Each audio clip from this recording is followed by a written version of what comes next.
pudesse até dividir com seu vizinho, né? Quer dizer, dois vizinhos, quer dizer, vizinhos poderiam dividir o mesmo sacrifício. Sacrificariam então à tarde, ali no 14º dia desse primeiro mês, eles sacrificariam então este animalzinho do sexo masculino, ou uma ovelhinha macho, no caso um carneiro, né? Ou um bode, no caso um cabrito, né? E esse animal, ele simboliza, na verdade, foi um símbolo de Jesus Cristo lá no Êxodo, nessa ocasião.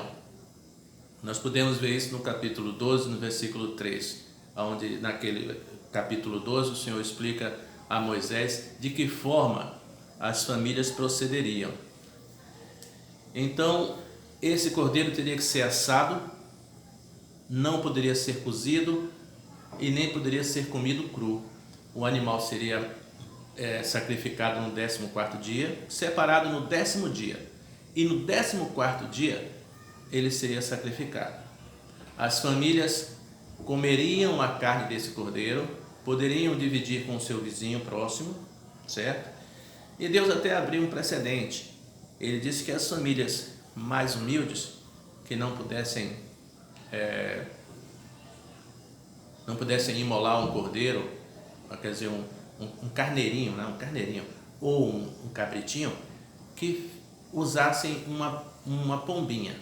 Naturalmente, as famílias mais pobres. Mas que eles todos procedessem dessa forma, né? Assassem a carne, isso no 14º dia, imolariam esse animal à tarde do 14º dia, e à noite eles comeriam essa carne assada. O sangue desse animal seria colocado nas ombreiras e nas vergas das portas. E isto como sinal, para que quando o anjo da morte passasse, não tocasse no primogênito daquela família. Era um símbolo, era um pacto de vida. Aí nós vemos a carne e o sangue. Um pacto de que o anjo da morte não tocaria naquela casa aonde as ombreiras e as vergas das portas estivessem ungidas com o sangue daquele animal que foi imolado. Gente, no capítulo 13, o Senhor diz o seguinte, que as pragas não haveria. E ele fala isso em relação ao gesto que à noite aquelas famílias comeriam a carne assada daquele animalzinho que foi imolado, ou seja,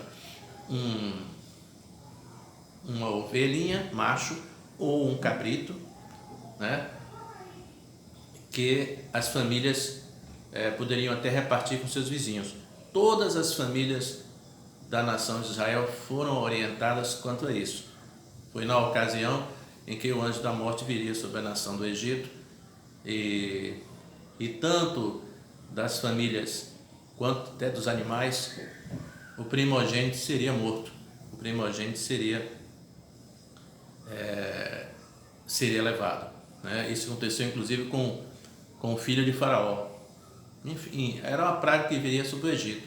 E as famílias israelitas teriam que fazer isso, porque se o anjo da morte passasse em uma das casas, mesmo dos israelitas que não tivessem procedido conforme a orientação, aquela família também perderia o seu primogênito, tanto filho quanto inclusive dos animais. Então o primogênito dos animais também seria morto. Gente, ali começou a Páscoa, e Deus disse o seguinte, que fariam isso, as gerações seguintes comemorariam esta data. Essa carne tem um detalhe, ela seria comida com pães ázimos e ervas amargas. Naquela noite do 14º dia, que que as famílias fossem comer a carne assada do carneirinho ou do bodinho, no caso um cabritozinho, comeriam com os pães ázimos, né, e ervas amargas.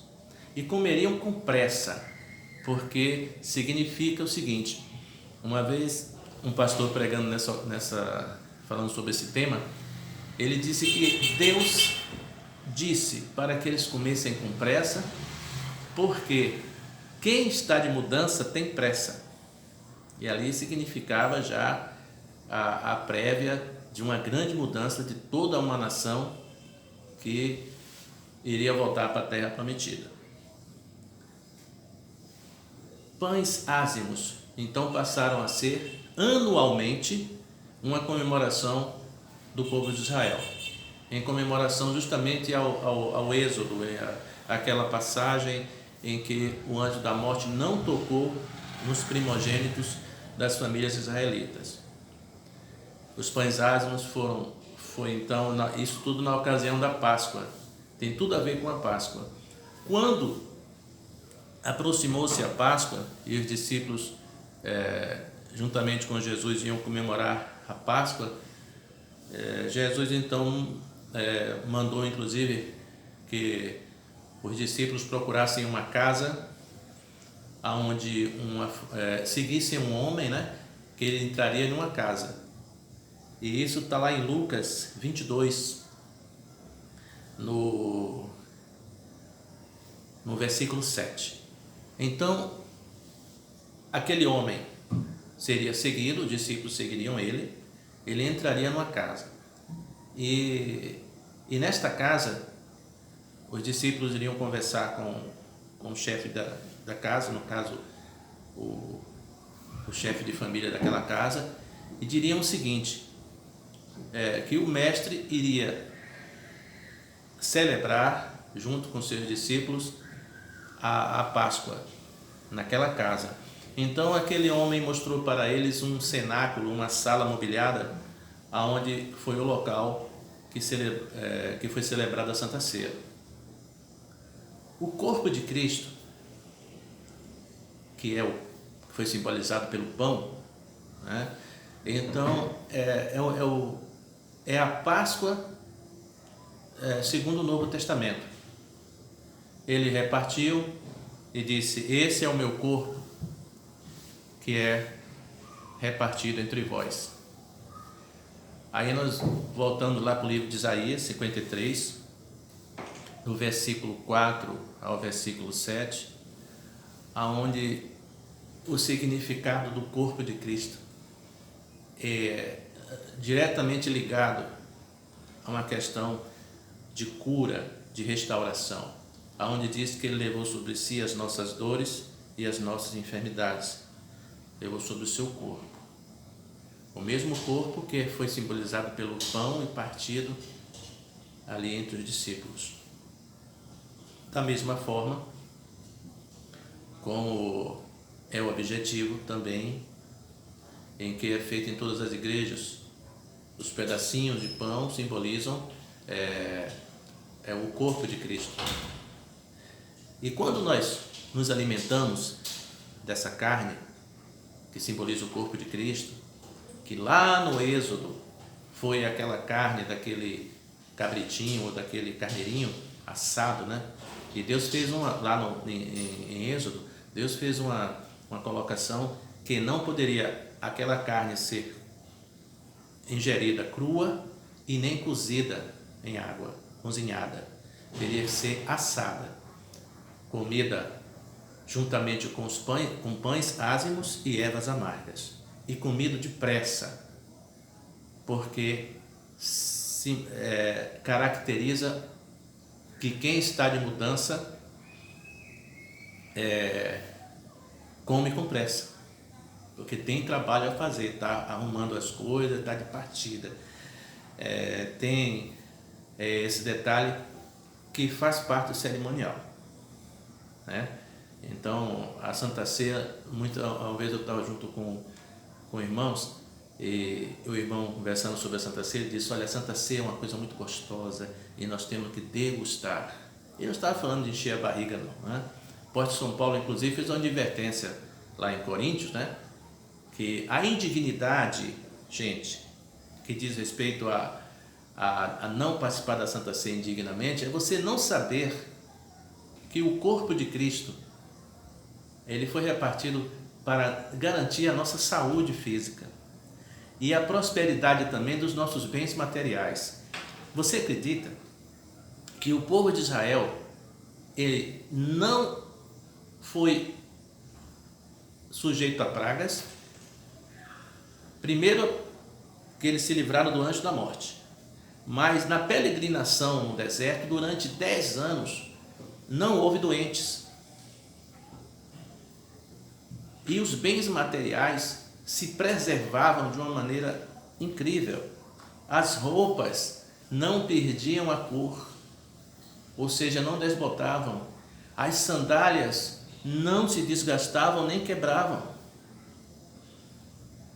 Não havia prejuízos, não havia nenhum atraso no tocante aos bens materiais, tanto do corpo físico quanto dos nossos materiais domésticos, né?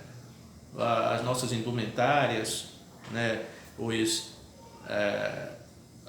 calçados não se desgastavam. Durante 10 anos aconteceu. Isso é um milagre.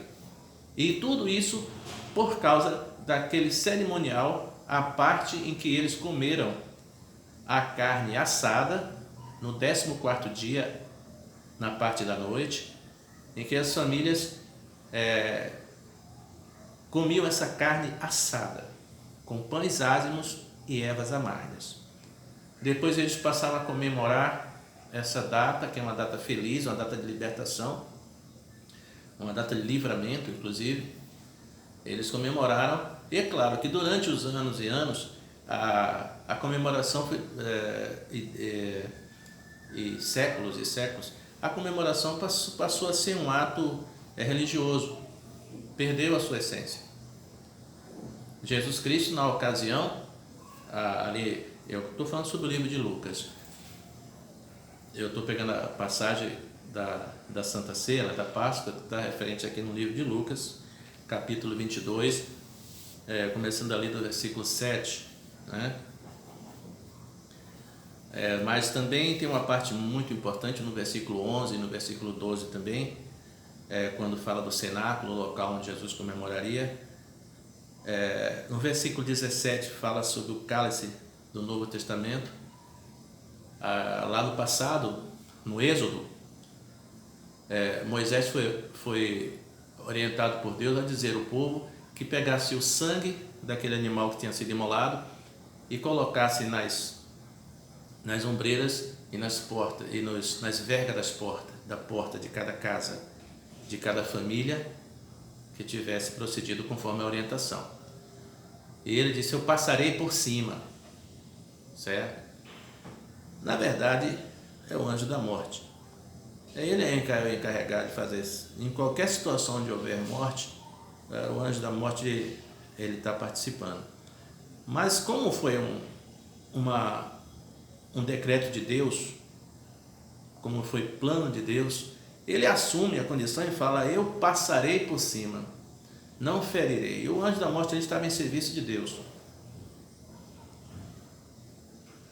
Nada pode resistir à ordem de Deus. Só que Deus existe os desígnios de Deus que, às vezes, Ele ordena que esse tipo de trabalho, como levar os primogênitos de cada família, inclusive